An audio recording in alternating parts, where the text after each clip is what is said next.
अजंता चित्रांमधून दिसणारी गव्हाळ वर्णाची ही अप्सरा हिने डोक्याला बाटिक पद्धतीने रंगवल्यासारखा फेटा घातलाय।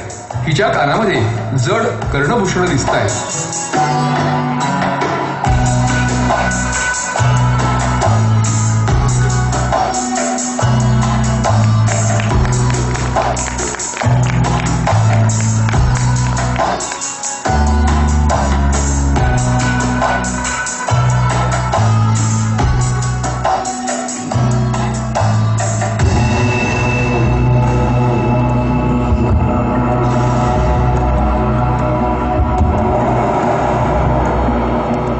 गुप्त कालखंडातील भिक्षू ज्या रंगांची वस्त्रे वापरीत तशा रंगांमध्ये प्रामुख्याने तपकिरी, पिवळा आणि केशरी रंग असत। या वस्त्रांना चिवर असे देखील संबोधले जात असे।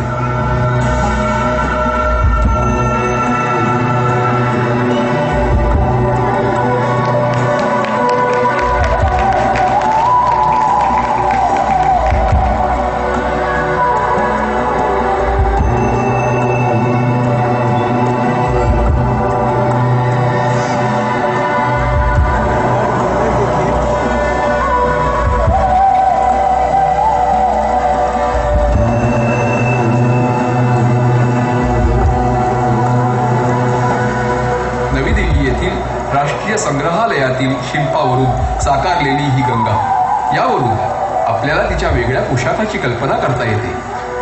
वक्षांशुक म्हणून एका पट्टीचं आवरण आणि त्याखाली वेष्टीसारखं गुंडाळून त्यातलाच एक भाग हाताला गुंडाळलेला दिसतोय। मध्ययुगात पोशाखांच्या घटकांमध्ये फारसे बदल होत नसले तरी थोड्या बहुत फरकाने प्रांतिक अभिरुची विकसित झालेली दिसते।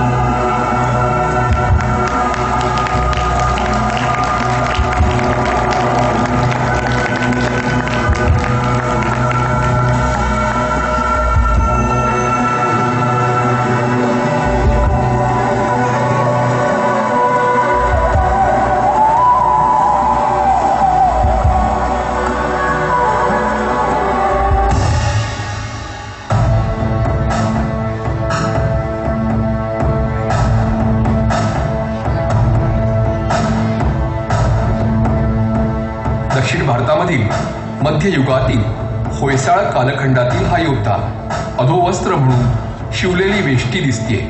वेष्टीवरील कंबरपट्टा बहुधा धातूचा असून कीर्तिमुखाचं रूपक दिसून येत आहे। कीर्तिमुख हे रूपक